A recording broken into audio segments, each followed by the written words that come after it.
Welcome to the latest Seahawks Draft Blog live stream. Rob Staton Jeff Simmons here to pick through that game yesterday between the Seahawks and the Buccaneers. Quick reminder, if you haven't subscribed yet, please do like the video, leave a comment in the comment section. All very much appreciated. If you want to send a super chat in, we will put it up on the screen. If you've got a question for either of us, or if you just want to make a comment, then get those in.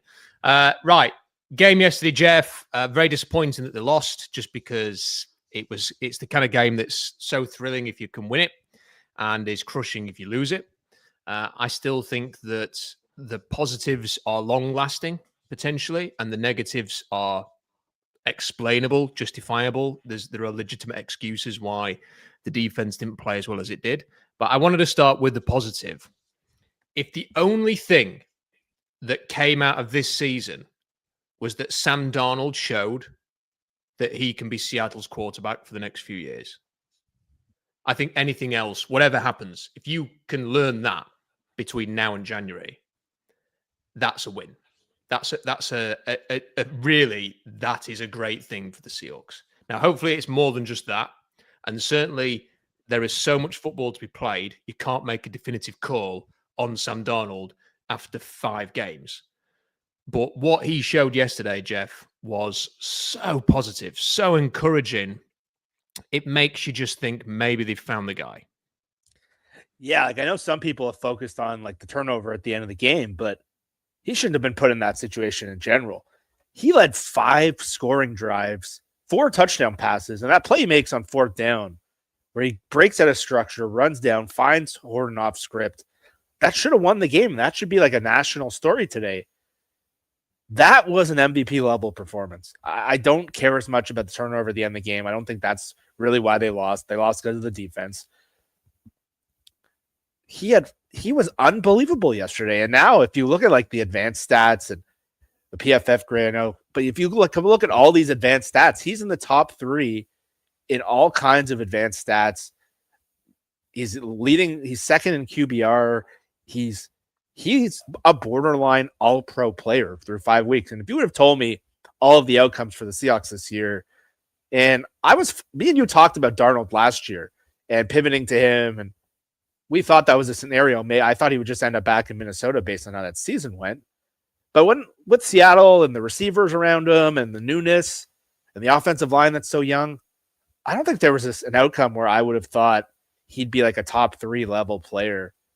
He's playing like a top 3 quarterback in the NFL right now. Baker, who they saw yesterday, might be the other guy. But again, you look at the college draft. Me and you talked about this last week. It's not like they're going to be picking in the top 10. And even if you are, I don't know if there's an answer there. Finding a franchise quarterback who's still in his late 20s was a top 3 pick in the same draft as Lamar Jackson and Josh Allen. I think that's probably as notable as anything that could have happened this year, like you said. If you go back to that, they were this close to, if Gino wanted to come back, Gino Smith might be the quarterback. And imagine some of the defensive issues combined with Gino Smith.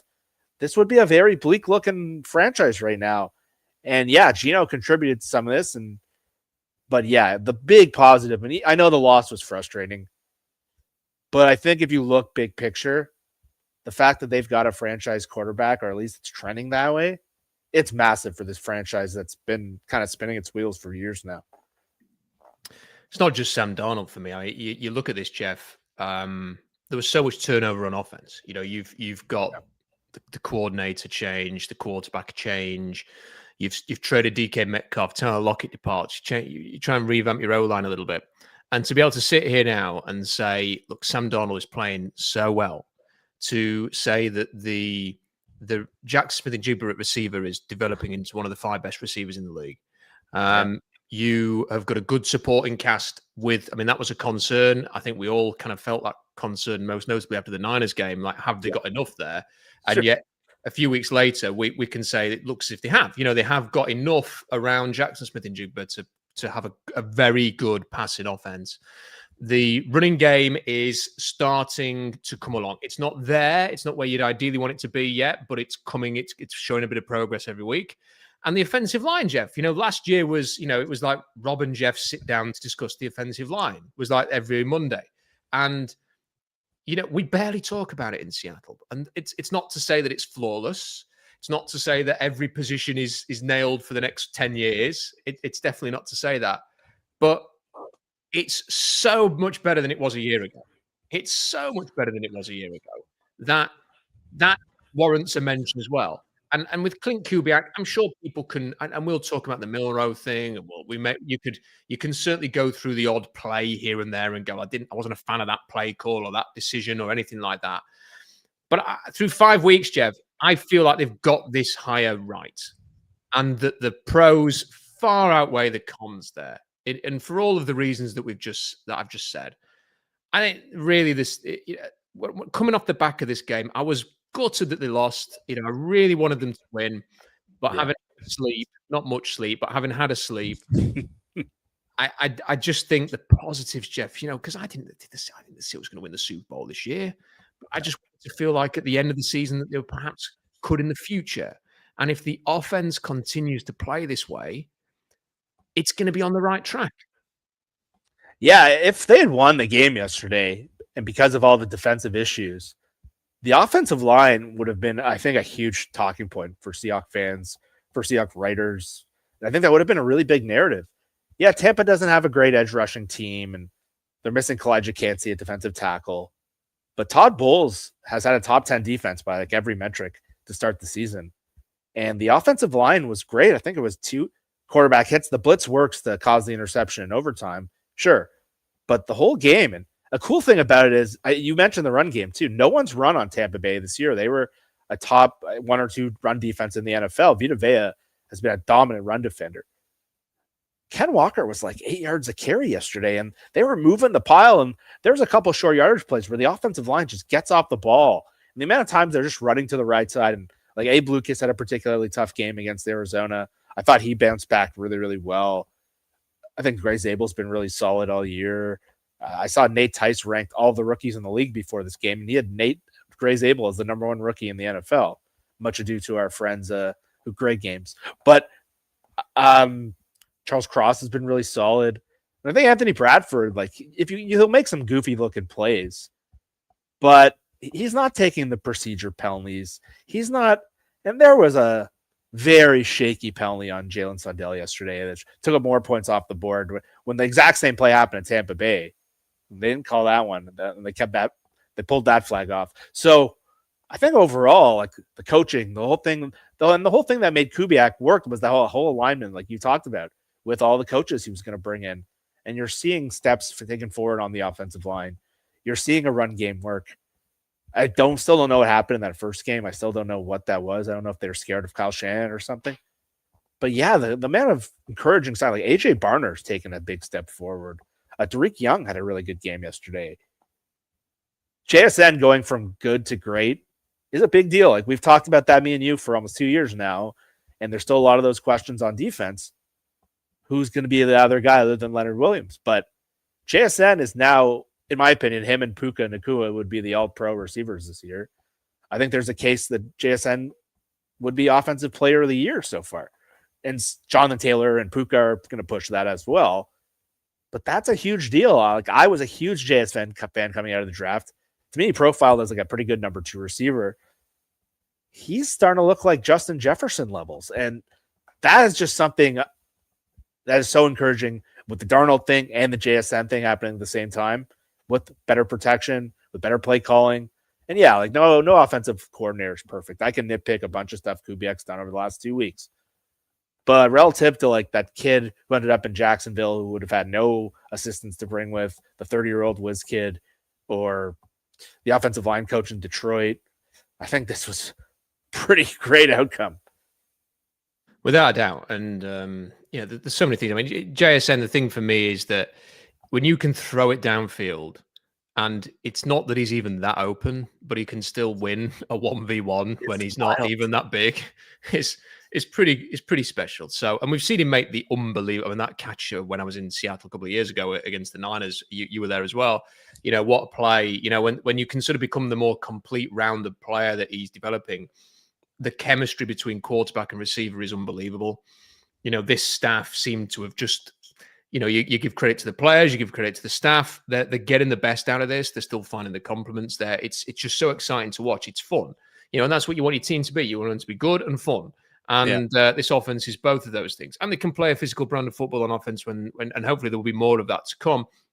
To go back to Darnold, Jeff, because I do think that you're absolutely right. Like I said this on our show last night, that if Seattle had won today, all of the shows would have been about Sam Darnold having an MVP case after 5 games. Oh, yeah. And I've gone onto YouTube and all the pictures have got Baker on the front because it's whoever was going to win that game was going to get that level of treatment. And really, they both deserve as much attention as the other. They both were sensational. But the thing about Darnold, and there are all sorts of things you look for, Jeff. When I'm watching these, and then look, I hope that the Seahawks don't need a quarterback next offseason, and I hope that Sam Darnold continues to play this well. And I'm watching the quarterbacks, and they're very unimpressive for the most part. But when you are watching the players, you're kind of looking for, what does the footwork look like? Are they throwing with base? The basic things that you take for granted in the NFL.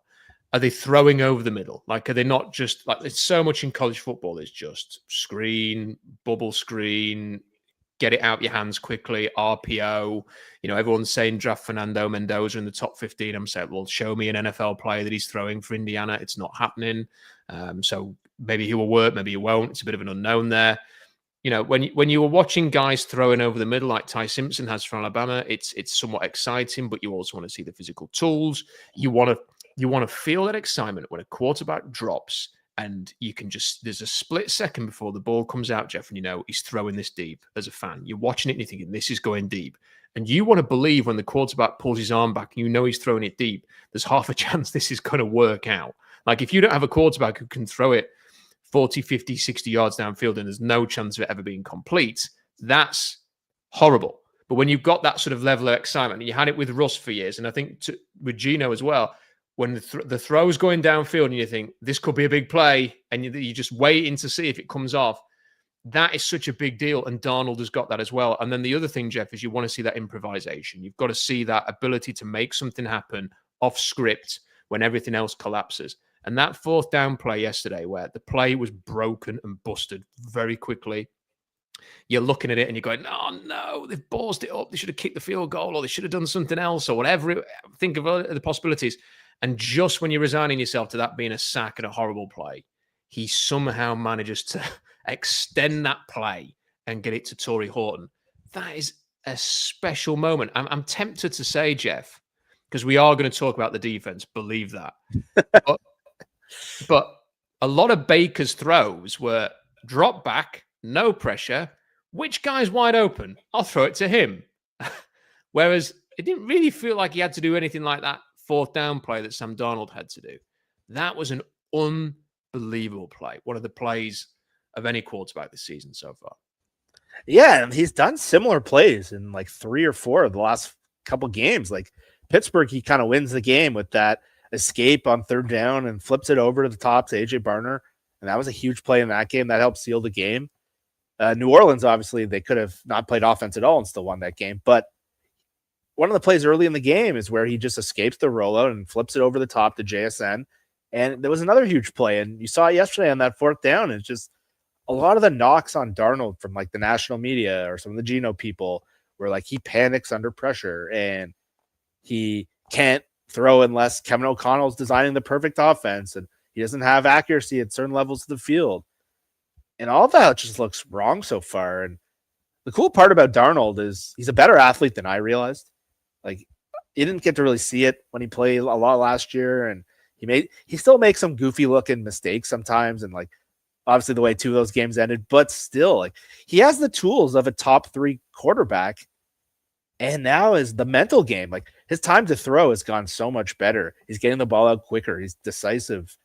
A lot of the things that people said were his limitations have been strengths for him this year. And so, yeah, some of the throws he's made, his downfield accuracy has been phenomenal. Some of those throws to JSN in the Arizona game, to end the Pittsburgh game, some of the throws yesterday, the degree of difficulty. And one of the things I thought this offense would do when we saw that preseason game, I'm like, okay, the degree of difficulty is going to be pretty easy for him this year.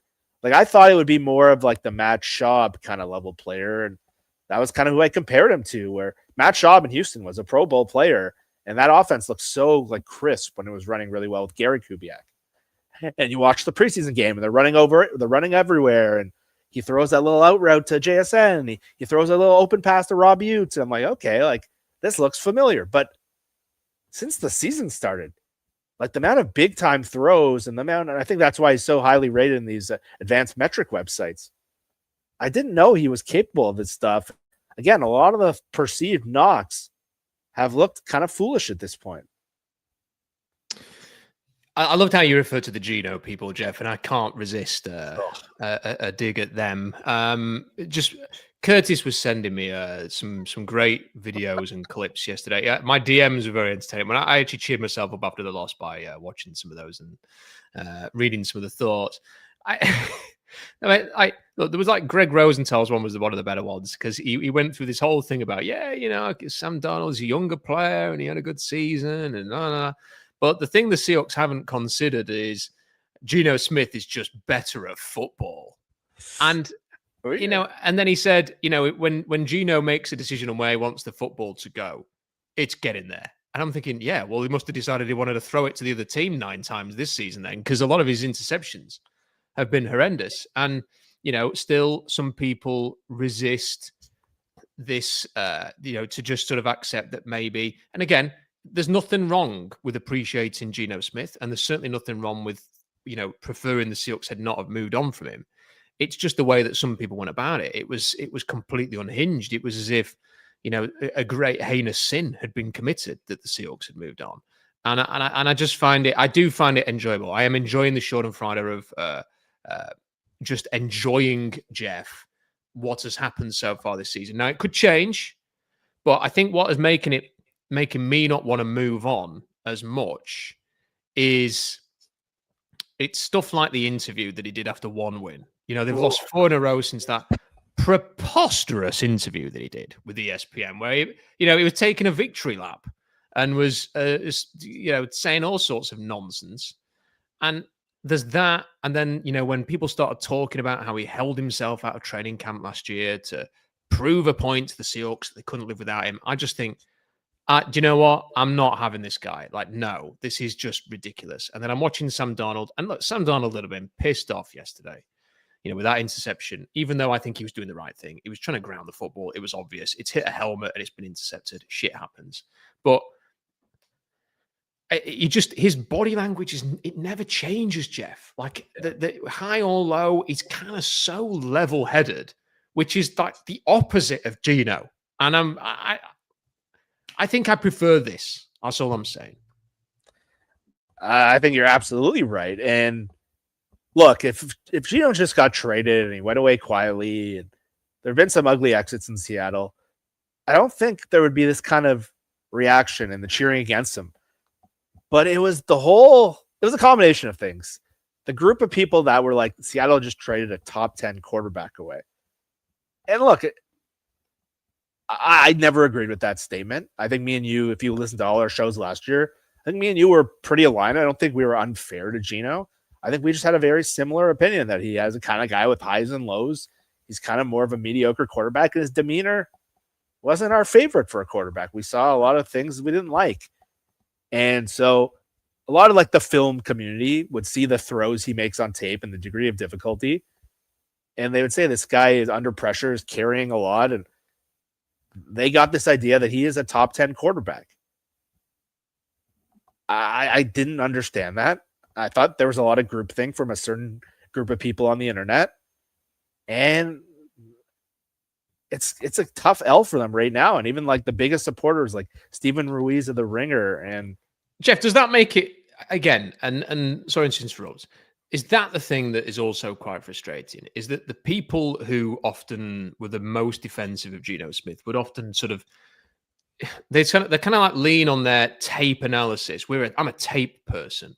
I watched the All 22, and Gino can run a spider wide 2 banana better than everybody else. Like it's just, it almost is an appeal to authority. Like I know more because I'm a tape person, and therefore I'm telling you that if you're not a tape person, and if you don't agree with me, you don't know ball. And almost it just angered so many people because there was this kind of like smug satisfaction coming from that's exactly right. It's and like this ball knowers community.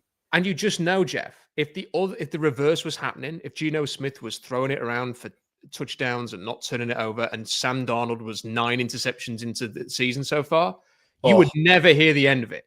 So I don't think there is anything wrong with having a little bit of pushback today, because if the reverse was true, it would be all over Twitter. It would be the most insufferable. It would be very hard to be a Seahawks fan right now and listen to that if the reverse was happening. If Gino kind of carried over what he saw in week 1 and Darnold carried over what we saw in week 1, they were already crowning victory laps in week 1. And I actually thought Darnold was fine in week 1. I got in a lot of arguments with people because I was like, I would not blame him. They barely let him do anything. But they would have been very loud. They were very confident.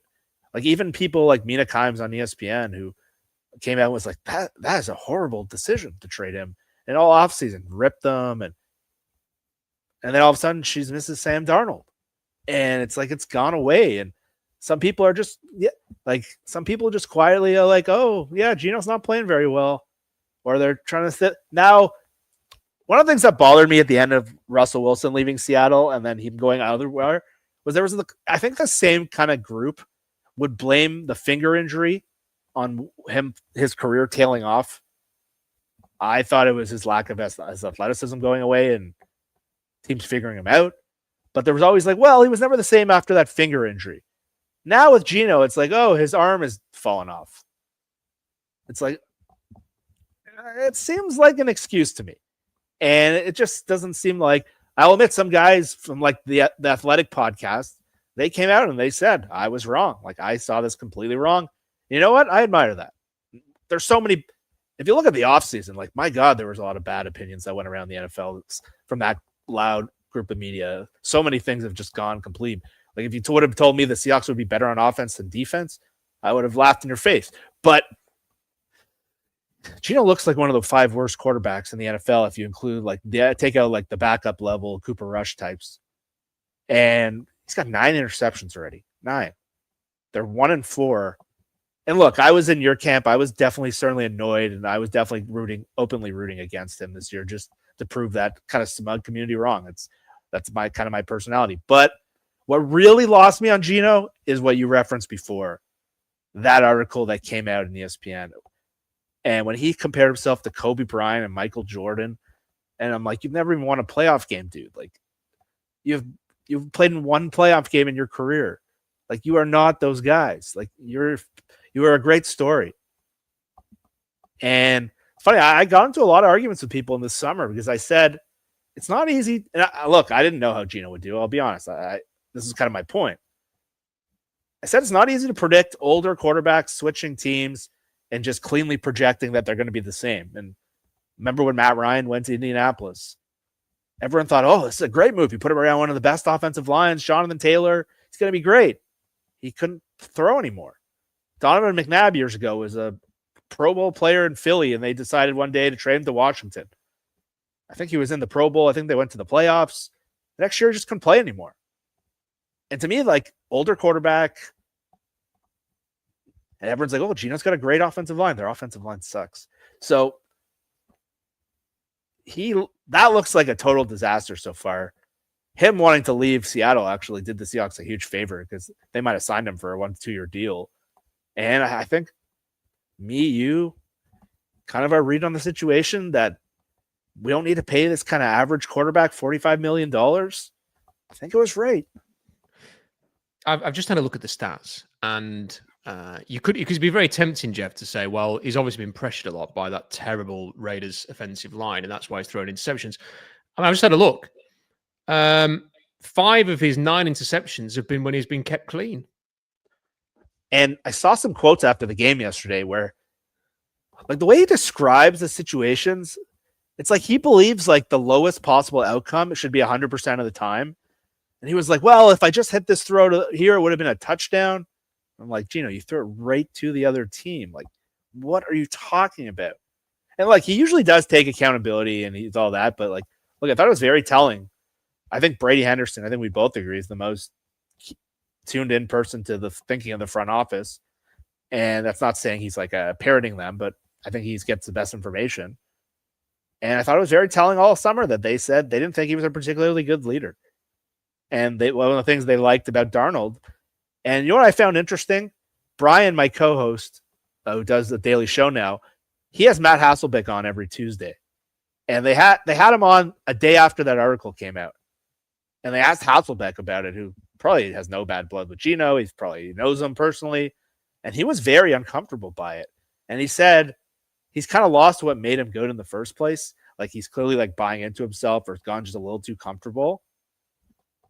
You got to wonder, like, he's like, oh, they paid. That's exactly what it is. Yeah. And I'm hearing that from Hasselbeck, who's one of the more humble guys, and he's not often taking shots at people, and he's not as spiteful as maybe me or you or some of the other guys I talked to. But he saw those same quotes, and he was like, that's not who Gino Smith is. Like, he's kind of lost. Jeff, the article in itself told me everything I needed to know. That I think he saw a lot of the stuff that we're talking about, a lot of the accounts. It wouldn't surprise me if he's maybe even in the DMs of one or two people. Thank you for that. Appreciate that. Respect to you, because you've said some really nice things about me. I think he was fully aware of people saying he was a top 10 quarterback. I think that played into sort of how he was approaching things towards the end, about wanting a new deal and wanting that sort of maybe that to feel a bit more respected in the building because of what people were saying online. I think when he got his move to Vegas, he kind of felt like, yep, I'm the guy now. This is me, top 10 quarterback. I'm going in to lead the Raiders. I've got my head coach. And, people didn't really like me in Seattle and I didn't really fit in. And, a bit like Kobe and a bit like Michael Jordan and whoever else he wants to mention, Gretzky, LeBron, Michael Phelps, Pele, Lionel Messi, whoever everyone else wants to throw in there. And I just think it's gone. It's just, instead of this like plucky underdog who is going to go out there and prove everybody wrong, he was a front runner all of a sudden. I don't think it suits him. But the thing I wanted to say, Jeff, is, and this is the last thing we'll talk about this. I promise we'll move on because some people like this stuff and some people don't. I personally freaking love this stuff, but I know other people don't. But I've told this story before, and you may have heard this, Jeff. I can't remember if I said it to you or not. But I think when you go all in on a take or a position, you cannot. It can be difficult to row back from it. And I can remember that the example that I give is I had added the information on Jalen Carter that I don't know why other people couldn't find this out. Like if I can find this information out in Rotherham, okay, in my spare time, then I don't understand why more media people could not have found out what I found out about Jalen Carter. And it was obvious that they were not going to draft him. I mean, it was just, for me, it was a no-brainer. And VSiN had get us on because they thought it was interesting. There was this British guy saying the Seahawks were not going to draft Jalen Carter. And for betting purposes, they wanted me on their betting show to talk about why everyone should lump on the Seahawks not taking Jalen Carter. And they would get us on almost every week, Jeff, to sort of just say the same thing over and over again. And I'd kind of become the guy who was insisting that Jalen Carter would not be drafted by the Seahawks. And then the night of the draft, I remember turning around to my wife about an hour before the draft started and saying, I am absolutely shitting myself because if I've got this wrong, that's it. Like no one is going to respect my opinion anymore. No one's going to go on Seahawks draft blog. And I said to my wife, I said, if I get this wrong, it's that serious that I might just have to stop doing this because I've put so much stock into this information that I've got. And if they just don't care about all that stuff and they draft him anyway, then I'm just going to look like a complete fool. And what I did, Jeff, is the hour before the draft, I'd kind of got plans to chill out and relax. And the last hour of the draft, like all of the work, and it's just about to happen. It's exciting. I usually love the last hour. I spent the whole last hour before that draft writing out an article that was just a massive apology. And I just thought, do you know what? If Jalen Carter was drafted by the Seahawks, I just wanted to write something and say, do you know what? I have got this so wrong. I want to apologize. I know a lot of you have read this blog for a long time. I've let you all down. I'm really sorry. I need to go and reflect on how badly I got this wrong. And I've never been so relieved in my life, I don't think, than when they took Devin Witherspoon. Not because I really care. Like if they'd have drafted Jalen Carter, if I hadn't have done all that stuff, I'd have just been like, oh, cool, Jalen Carter, whatever, he's a good player. I didn't want to sort of feel like I had to lose everything, Jeff, and And they didn't take him. But if they had, then I would have had to have owned that immediately, and would have had to have done damage limitation and may have quit. Frankly, that's just being honest. Yeah. And I don't know if I actually don't think what I was saying about Jalen Carter was just sourced information. It was more of a report than a hunch. The people who went so in on Gino Smith, they almost have to be willing to show a little bit of,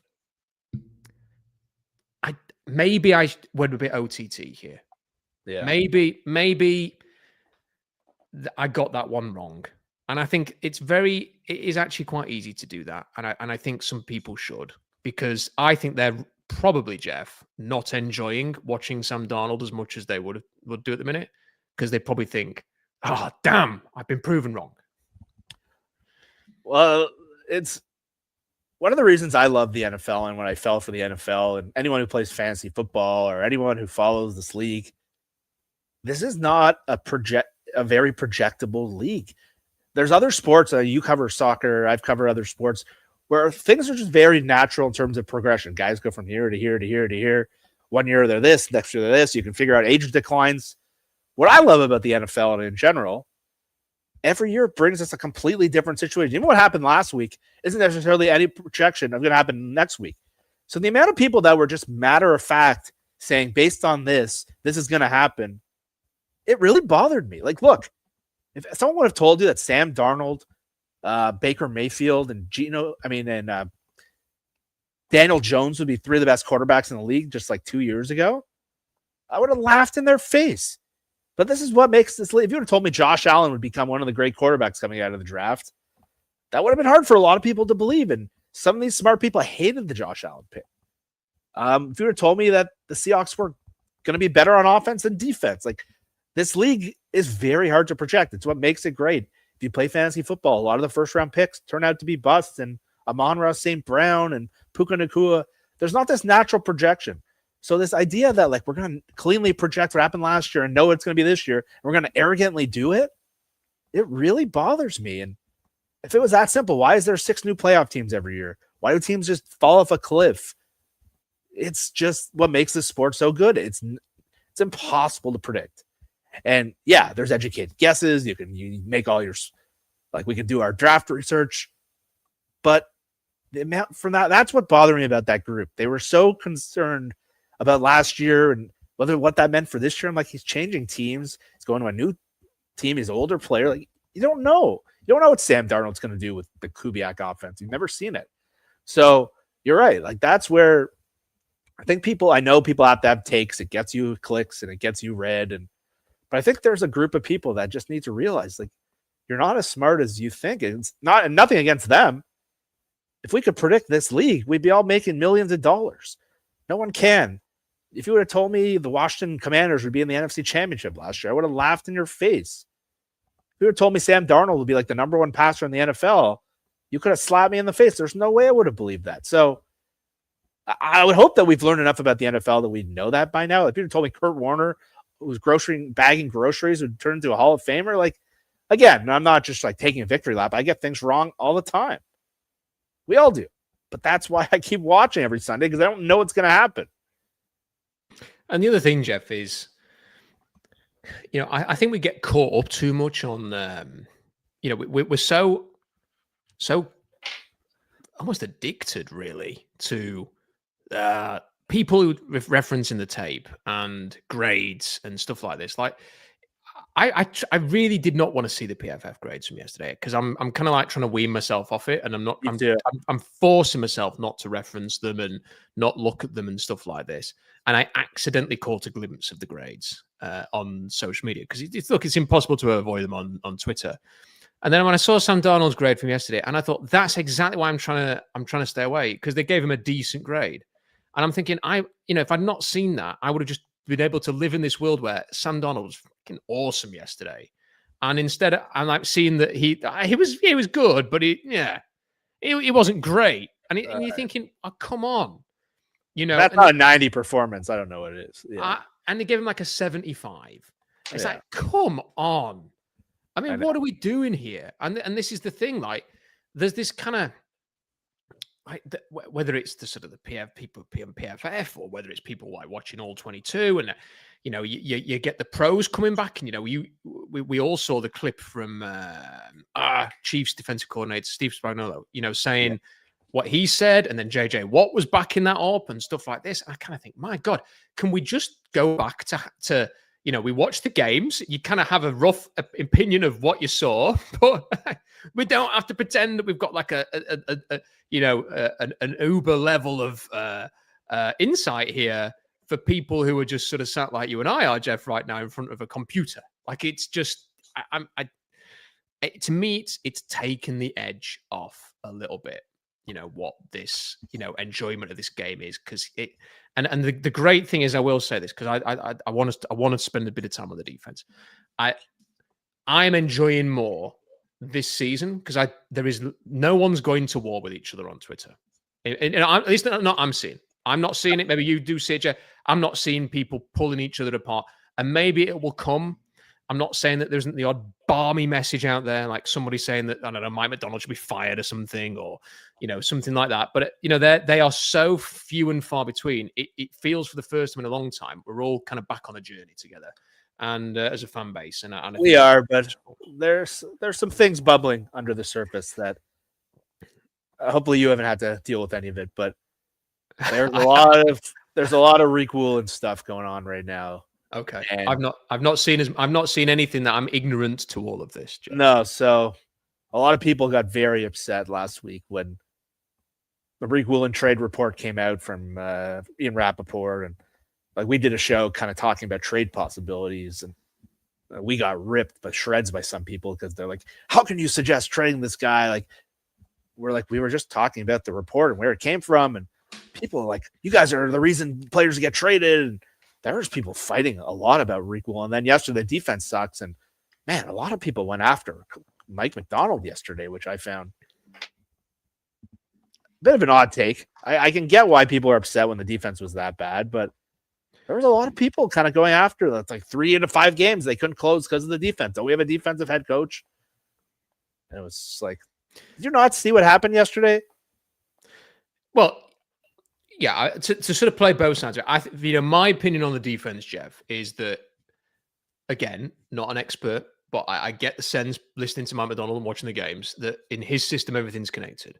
That your coverage plays off your pass rush plays off your coverage. That it all has to work. And when something is wrong, that the problem with this system, unfortunately, is that when something's wrong, it can go very wrong. And that's why last year they traded out the linebackers and brought new ones in, and it fixed. And then everything was functioning again. And this year, just the sheer number of injuries is breaking the system in a similar way. That you cannot play a secondary with Tyre Carter and Nehemiah Pritchett in there. And, Josh Jobe is your most experienced, established cornerback at this point who's actually healthy because Woolen's out, Witherspoon's out, Love's out. Kobe Bryant's back there trying his best. You've got a rookie basically playing his first full game yesterday, Nick Manwari. It's just not going to work. And then when you take Derek Hall and DeMarcus Lawrence off the field as well, Jeff, it's a terrible mix. So I think yesterday's performance can be excused away by that. And I'm not worried. I think Mike McDonald is a very good coach, and I think the system will work. It just seems to me, Jeff, very obvious that they do not have enough depth. They do not have enough broader quality in this team right now, and that the next couple of days are going to be very important, because if some of these guys are going to be out for an extended period of time, they're going to have to bring some players in. They're going to have to sort of maybe take a different approach than they'd ideally want to, and go and try and make some trades, because that was tough. And do you know what? I will say this though, Jeff, before bringing you back in, is that Tampa Bay had exactly the same problems in this game, and they've got a good defense and they've got a good defensive-minded head coach, and neither team could play a jot of defense yesterday. So it wasn't just unique to the Seahawks. And there's a whole bunch of teams out there that shat the bed yesterday. Like they had 17-point leads, 14-point leads, 10-point leads. The Bills lost to the freaking Patriots at home. Yeah. The Eagles blew a game. The Rams nearly blew a game. They did blow a game on Thursday against the banged up Niners. there's a lot of silly nonsense going on at the moment in the NFL, and I'm not going to panic about this, Jeff. For me, the offensive stuff's positive and potentially long-lasting. The defensive stuff can be fixed. Yeah, I mostly agree with that. I think you nailed that the system really relies on the pass rush and the coverage connecting. And I think yesterday you saw an issue that really surfaced with once Woolen went out. If you ever played that game Jenga where you pull the one piece and the whole board collapses, that kind of did it for them in the secondary. And Woolen didn't look great as a tackler. I saw some people criticizing some of his effort in the game. But anyway, the problem is they ran a secondary yesterday with they're missing their best cornerback, maybe their best player on defense other than Leonard Williams. Julian Love, who may be their smartest player and best communicator in the secondary. And then you take out Woolen, and then they're shorthanded at both corner and safety. And it's even Morey's first game, and I think ask him to be like a deep safety. It's probably not using him well. So they had just deficient players out there. Nehemiah Pritchett had as bad as a game as I've seen a corner have in Seattle. He allowed 2 touchdowns, one of which was like a 3rd and 15 deep ball up the sideline where he wasn't even close to Emeka Egbuka. And Ty Okada runs the complete wrong way in his zone coverage, doubles, I think, Sterling Shepard, not Russell Shepard, Sterling Shepard, and leaves Emeka Egbuka wide open in the zone on 3rd and 15. And like these are mistakes like I don't think any coach would have ever coached that. It's just bad players making bad plays. And we saw it with for years when you had Trey Flowers and Tedrick Thompson. There was no coach that could have fixed those guys. And I think really if we're going to criticize anyone, it would be Schneider. And the depth that in the secondary is not good. And question I have, why is Nehemiah Pritchett activated and not Shaquille Griffin? Like if Shaquille Griffin's in that game, they might win the game. And I don't think Shaquille Griffin's a great option at this point, but he's an experienced corner. He's probably a little limited in speed at this point. But Nehemiah Pritchett allowed 2 or 3 touchdowns and couldn't tackle. He let a guy get outside. Like that's a big question. Other thing, safety. Like, do they not have a better backup than Ty Okada? Like, can they not have the Anthony Bell's there? He had a nice blitz, but he's more of a box safety, and they have drafted him in Warri over Andrew Makuba and things like that. Like that's a big issue on their team. And the real thing I think that we got to wonder about is the edge rush group. And really, you could go back to the San Francisco game, almost blowing the Arizona game, and then yesterday, the pass rush from the edge has been a problem. And Derek Hall, who hasn't had a sack yet, has been one of the better edge rushers in terms of just disruption. When he went out with Lawrence out yesterday, you had 3 edge rushers, Nwosu, Boye Mafe, and Mike Morris, who had a pretty ugly game, I'm going to be honest. That group alone, those 3 guys, would be a bottom 5 edge rush group in the league, in my opinion. Nwosu's an older player. He's still solid. He got 2 sacks the week before. Mafe's a good, but I think not great player. He's more of a complimentary guy. And then they have no one really to spell them. And they made another curious decision to play Connor O'Toole yesterday, who didn't play a single defensive snap after the injury. Jared Ivey is not like a difference-making player, but he could have eaten up some of those snaps. And I don't know if that changes the game, but it sounds like Hall's going to be out, Michael on IR. I'm a bit worried about that edge rush group and what they're going to happen. They're hoping Lawrence comes back this week, but I think really we've seen they haven't been able to close games defensively. And we saw McDonald like elevate Clowney and elevate Van Noy. And I think I made the assumption that the system would be so good, you could just put good players in there and it would elevate them. But I think really, even dating back to last year a bit, I think them not having a good pass rusher is haunting them a little bit. If I'm them, I'm trading for Trey Hendrickson today. Like I'm doing everything I can to get him. I think they need another body there. So what would you give up for him then? I'd give up a 2nd round pick. And you think the Bengals would go for that? I don't know what the Bengals are thinking ever. So it's a good point. But at this point, like their season's got to be over. Like they're not going anywhere.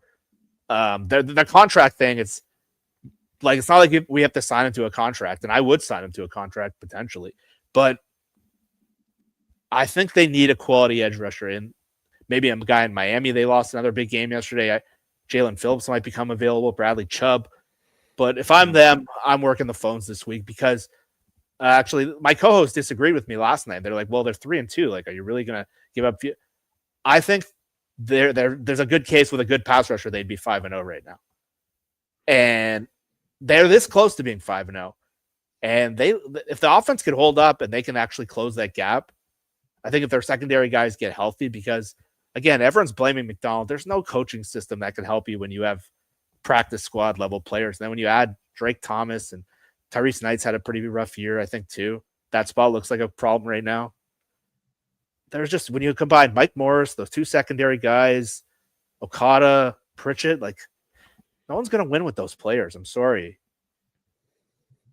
I'd be tempted to do the trade for Henriksen that you just pitched there. If the Bengals are prepared to do it, because the maybe a second and you could get something back, a fifth or something like that. I don't know, but I'd be tempted to do something like that, because I tend to agree with you. I think they do just lack a little something there, and if you are going to have injuries in the secondary, Jeff, you are not going to be able to play this sort of connected football as much as you want. Otherwise, it's going to look like it did on Sunday. Yeah. You are going to have to pivot a little bit, and you are going to have to rely on, right, we need someone who can go make us a play. We need someone who can beat someone off the edge 1v1, because we know that guy in the secondary is not going to be able to cover to the extent that someone else is going to be able to get home. So I think I agree with you to that extent. I'd be up for doing a couple of moves. I'd be up for a Trey Henriksen, and if you can go on, I didn't really think of this until Brian mentioned it on the Seahawks Collective last week, but I had a look around, and apparently the Saints fans are open-minded about trading Demario Davis. That's the kind of, I've loved, he's been one of my favorite players in the league for the last 3 years. That would be really cool. I know you're probably getting him for 1 year. I maybe 2 years max, like this year and next, maybe max, because he's 36. But if tackling is a problem, and Mike McDonald spent his whole interview this morning like practically seething through the microphone about their tackling. If you want someone who's going to hit somebody in the face, Demario Davis is pretty much the guy to go and get for that. And that linebacker position is a problem, as you've quite rightly mentioned there. So I'd be interested. I'd be very interested in that. And I think they have to consider it. And I was having a look. Leonard Williams, they traded for him on October the 30th. That was right before the deadline. Ernest Jones was October 23rd. So it's a little bit earlier than that. Yeah. But needs must. And the other thing is you're playing the Jaguars, the Texans, and the Commanders. You're not playing the Saints, the Panthers, and whoever else. That's the thing. If you wait till 3 weeks' time to do a trade, you might be 3-5. Or 4-4, whatever. And that's you'd ideally do it now rather than down the line. But you just don't know. Like a team's going to want to do deals now. I don't know. How aggressive do you want to be? As someone who spends every weekend, Jeff, and most of his spare time in the week watching draft prospects, I'm not bothered. Like it's not a great draft class. That's what I was thinking. If you're going to give up a pick, this is the year to do it. It is. It is, because let's say they pick in the same range that they picked last year. Like you're going to get someone who might have gone 50th overall last year in that pick. That's the kind of draft class it's going to be. Maybe even not as good as that, because the Seahawks got Elijah Arroyo in that kind of range. I don't think you're going to get a player like that. It's really hard. I'm really struggling, Jeff. Like I've got about 100 players on my board, and nearly all of them are in like the, lower day two. Like it's just. Who's the best draft prospect in college football this year? It's a great question. Yeah, it's Caleb Downs. Yeah. And then some people would say Ruben Bain at Miami. The thing about Ruben Bain is very much power orientated, and you always kind of wonder a little bit, will the power show up as much against NFL linemen?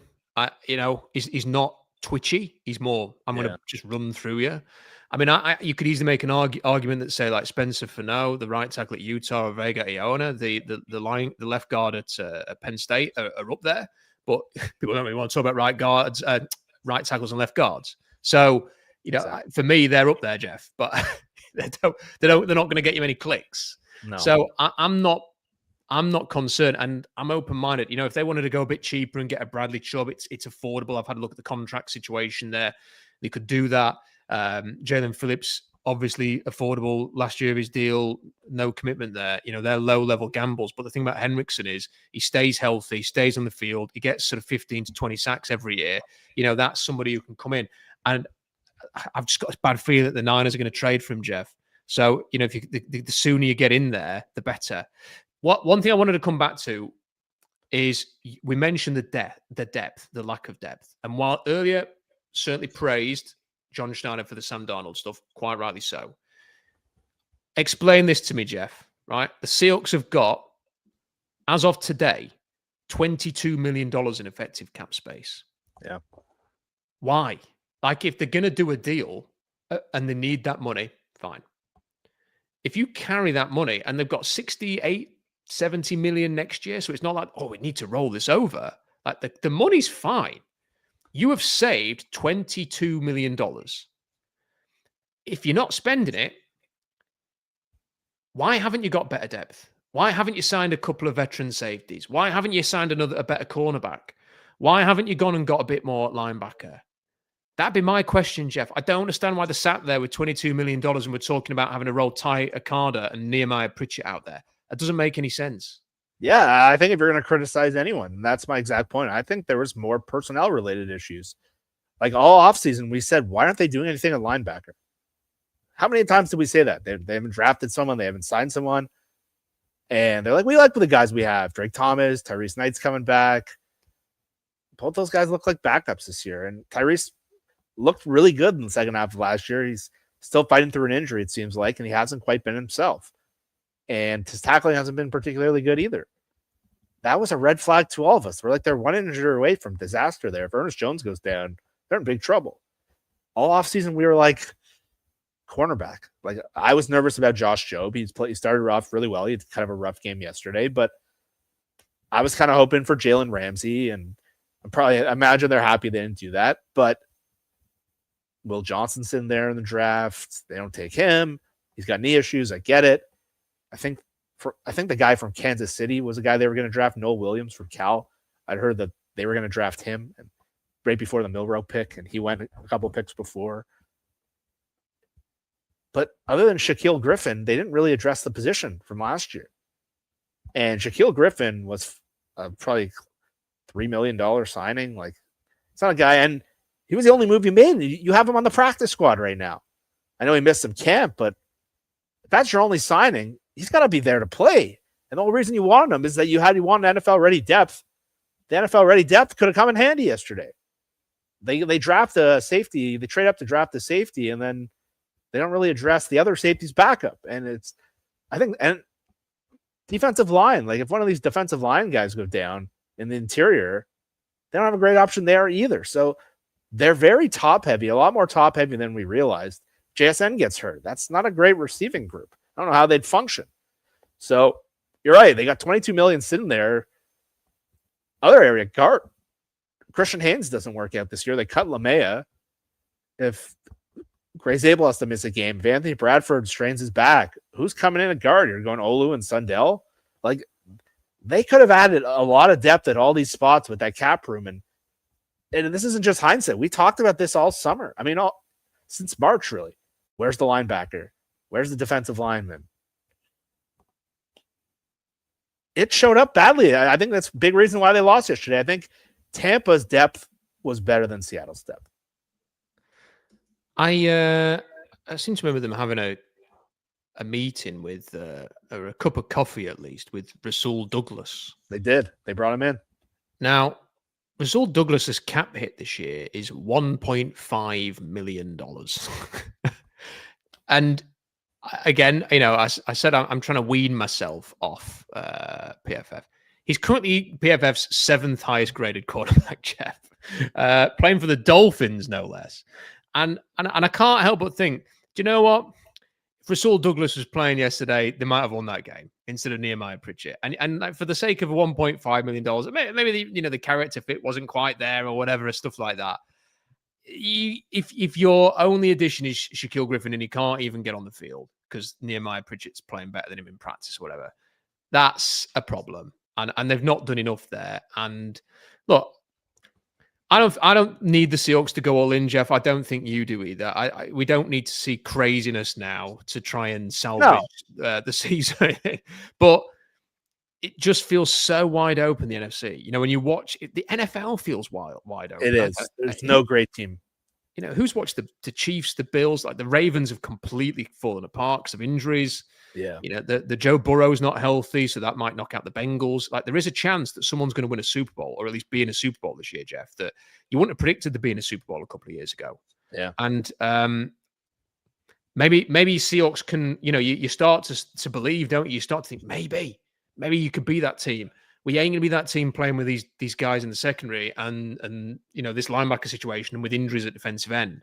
So can they do something? We know this team likes to be aggressive. So let's see what happens. I imagine that they're looking this week and it won't be for the want of trying. I think they need to honestly evaluate their roster. And watching Pritchett and Okada and Morris was really alarming yesterday. Just when you combine those three guys with the linebacker issue, and it's just everyone's like, well, why didn't Leonard Williams and Byron Murphy take over the game? Sure, that would have been nice. But when you have one liability on defense, it can collapse the whole thing. Just one. We saw it in the Super Bowl with Nick Foles a couple years ago. Malcolm Butler didn't play, and they just went after that one corner, and they basically won the whole Super Bowl because of that. We saw in the Super Bowl with the Seahawks, Jeremy Lane went out, and that secondary collapsed, and that was an all-time great secondary. They had to put one guy in. I can't remember his name for the second, but the whole thing collapsed. That tall cornerback that Richard Sherman liked. But they had 4 or 5 of them yesterday. And that's because their roster depth is worse than I realized and worse than we talked about corner all offseason. We talked about linebacker. No one's stepping forward. They have Patrick O'Connell on their practice squad. Some people like him, but is he really going to solve those issues? I don't know. But Michael Luta, some possible personnel changes. Maybe that helps. But I think they have to honestly evaluate. Maybe we need to bring in a pass rusher. Maybe we need to find another corner. Maybe we need to trade for a safety. They looked particularly weak, and it wasn't like they were doing this crazy scheme stuff. It was basic stuff they were doing, and credit to Tampa, they executed really, really well. But watching Ty Okada run the wrong way in zone coverage and run into the wrong receiver, and Nehemiah Pritchett not being able to cover anyone, people not helping over the top, Pritchett gave up the edge on a key run play. I don't think more playing time, all of a sudden he's going to get better. We've seen that guy kind of whiff for 2 years now. And if Shaq Griffin isn't elevated to the roster this week, that signing just looks like a complete waste. And I don't know what they're doing. Let's get through the super chats to finish. This one from All Pro Seahawks says Sam Darnold is a franchise quarterback. With that said, I think he needs to come through in clutch situations. He's had 2 opportunities and blew both of them. But the ball hit the guy's helmet. That's kind of fluky. Well, look, appreciate the super chat. I think it's hard to blame him for either of them. It'd be great if it had just found Cooper Kupp on that Niners drive, but he got hit. Nick Bosa made a play. Nick Bosa's an elite pass rusher, and then with this one, it is fluky. Well, I don't hold him responsible at all. No, I think you can't make that argument at this point. It's been on. He sure had 2 chances to win the game and didn't, but in Pittsburgh, he needed to close out the game. Did it? He made 2 to 3 plays that closed out the game. Cardinals. The defense blows the game. Darnold had to win the game like 3 times. Last night, he has a 99-yard drive from the 1-yard line and a tie game to take the lead with a 4th down out of script play. Like, can you get more clutch than that? He should never have asked to do that again. Yes, he could have thrown the ball into the ground. He could have seen Torrey Horton. But to just isolate those 2 turnovers versus him doing it 2 other times already this year, and you can argue 3 other times this year. If Jason Myers the kick, it's like there's. I don't put those on Darnold. He had 5 straight touchdown drives. Yeah, exactly. The defense had 1 stop, they win the game. Like it's. Yeah. All Pro sent another one. I'm not saying Darnold is bad. I'm just saying that I would like to see him. But he has. Yeah. We just told you, Pittsburgh, Arizona, they blew a 2 touchdown lead. He had 28 seconds. Yeah, I think we need to sort of this is a narrative that's going to grow legs and it's undeserved. Like, look, you can't expect your quarterback to bail you out every game. Like you can do it the very best. Like Josh Allen couldn't do it last night for the Bills. Like if Rick Woolen doesn't let the 5th string tight end jump over him, we don't have to talk about that drive. Like Yeah, exactly. You know, if he stops that, or even if Abe Lucas just gives him an extra second in that game, or half a second, he wins the game. Yeah. Like it's his throw to Jackson Smith-Njigba to get them into range for the chance to win against the Niners. I do think we've got to be careful with that narrative because they just grow legs, and I don't think it's fair. Ian says, hello, Rob. Would you and Jeff agree there is no dominant team in the NFL? We've just kind of said that. Would Jermaine Pratt fit since he was released, and we need an elite edge rusher? Well, I think we've kind of touched on the NFL thing. Jermaine Pratt, Jeff, I just think when a player gets released in the way that he's been released by the Raiders, essentially, we didn't even take him on the trip to Indianapolis, and we've released him for reasons that we're not going to talk about here. It doesn't scream, get this player in the building immediately. Yeah, when you've been released by the Bengals and the Raiders within the last 6 months, it's probably not the best look. Those teams are horrible on defense right now. Again, the biggest mistake that all of us covering the NFL is we think of names and guys we know. A lot of the times, once they get to a certain point in their career, they're just not good anymore. It just happens. And he's probably at that point. All pro again. Offensive line has only allowed 6 sacks in 5 games. Yeah, that is a big That's a big difference, man. Yeah, well, again, it's one of these weeks, Jeff. We should spend as much time as we have on the defense and Sam Darnold just reflecting on the offensive line because we spent so much time, banging our heads against the desk with this group that it probably warrants a longer conversation down the line. That they're playing much better. Nicholas says, "Can you imagine asking the Gino crowd through 5 weeks? Sam will have as many touchdowns as Gino has interceptions. Guess the number. It's 9." Wow. They're just so bad interceptions as well. Some of them, there was one yesterday that was quite unfortunate. It was tipped, and Pete Carroll was quite right. I watched it live on Red Zone. The defender is in the neutral zone. It should be a flag. It doesn't get thrown. The pass gets tipped. It gets intercepted. It should have been a flag. That should not have counted. But it goes against the Raiders. It's unlucky. But that second interception was just 2 of them against the Bears out of the 3 he had in that game. Where you don't know what he's seeing. He's just thrown it straight to the defender. It's like the defender was the receiver. Do you think there's any chance Pete gets fired after this year? Yes. If it's trending, he looks like lost. After the game, he looks like a guy who's just totally lost himself. It's kind of sad to watch.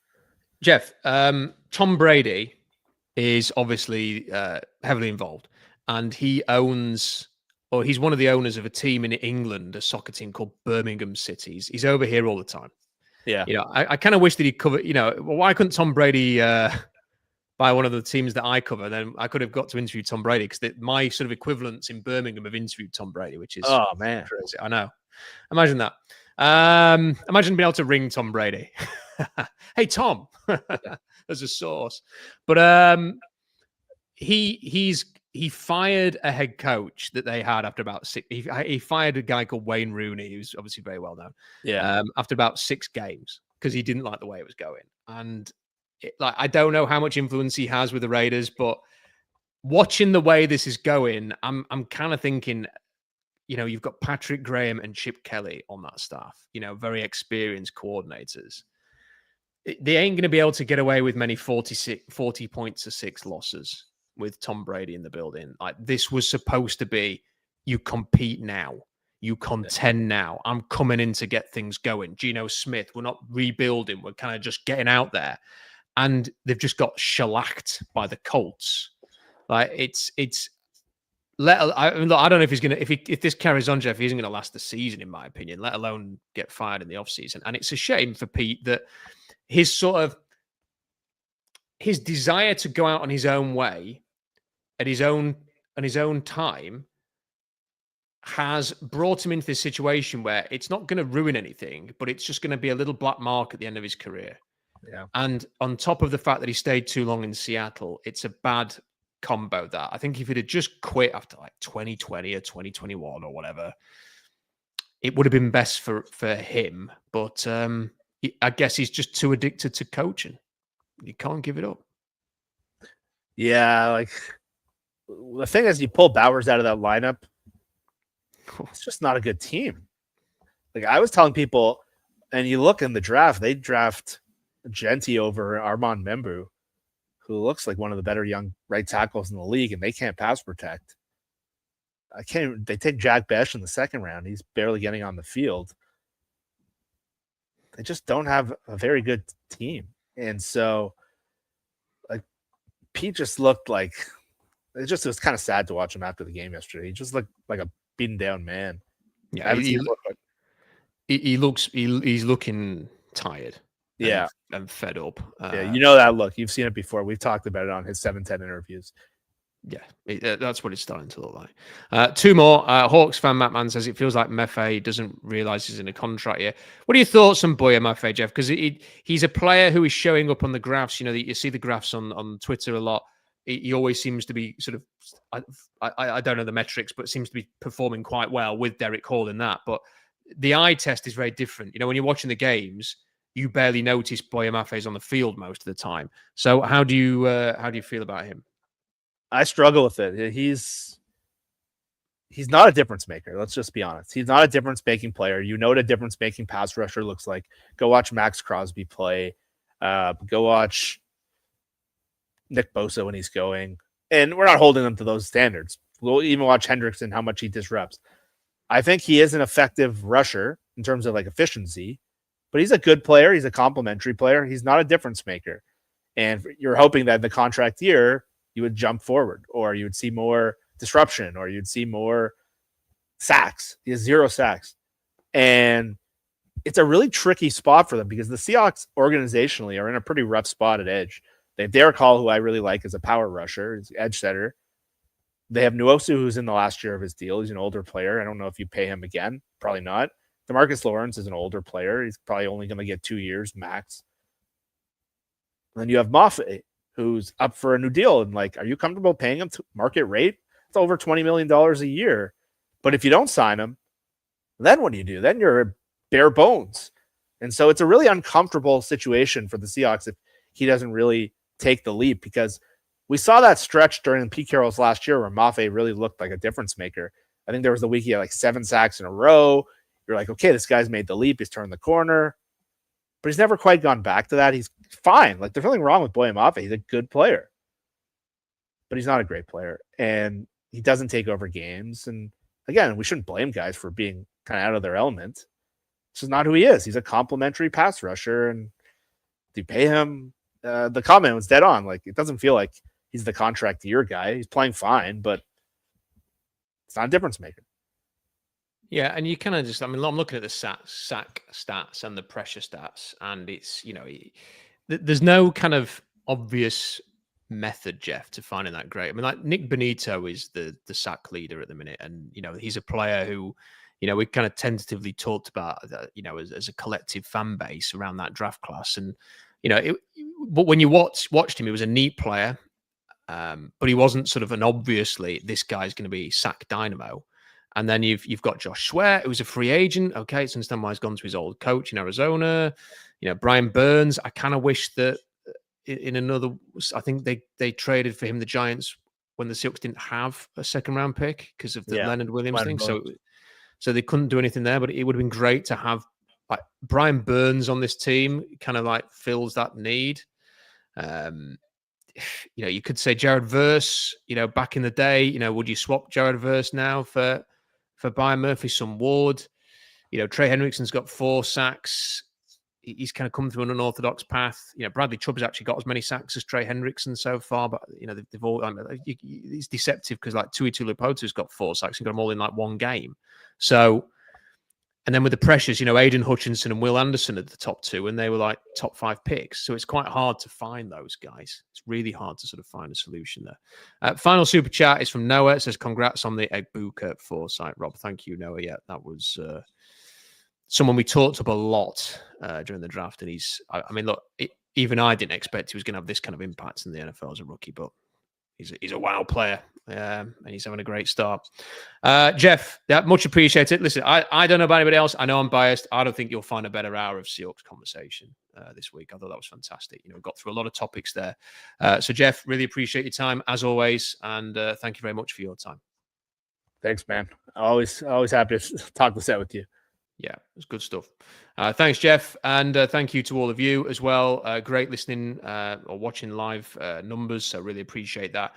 Do me a favor. If you enjoyed that as much as I did just having that chat with Jeff, then go and like this video, and that would be doing me a massive favor. And if you could just leave a comment in the comment section, even better. And then one other favor that I need from you, subscribe. In fact, there's two favors I need from you. I'm asking a lot. Subscribe to the channel if you haven't already, so you don't miss any of these. And then when the stream's finished, if you have the YouTube app on your phone, then go on to there, or your iPad or whatever it is. Go on there and you will find the hype button underneath the video. And if you click on that, then you will help get this video out to as many people as possible. Final thing to note, tomorrow, Bump and Stacy, I think I am on a bit earlier tomorrow. I think it's about 9 a.m. that I'm going to be on because of the Mariners game. So either way, the embed of that will be on SeahawksDraftBlog.com. Seahawks Collective, 5 p.m. Seattle time for that. Make sure you tune into that. Always a lot of fun. Wednesday, Puck Sports. Be sure to check that out as well. Again, the video will be on SeahawksDraftBlog.com, so you can watch that. And then Thursday, I am in the middle of writing my draft notes for this week. I can give you a little teaser right now that's featured within these notes is going to be an impressive offensive lineman who is playing right tackle, but I think he's probably better shifting inside to right guard. So I've been studying him this week. So that'll be Thursday. That article will be going live. So do stay on SeahawksDraftBlog.com for that.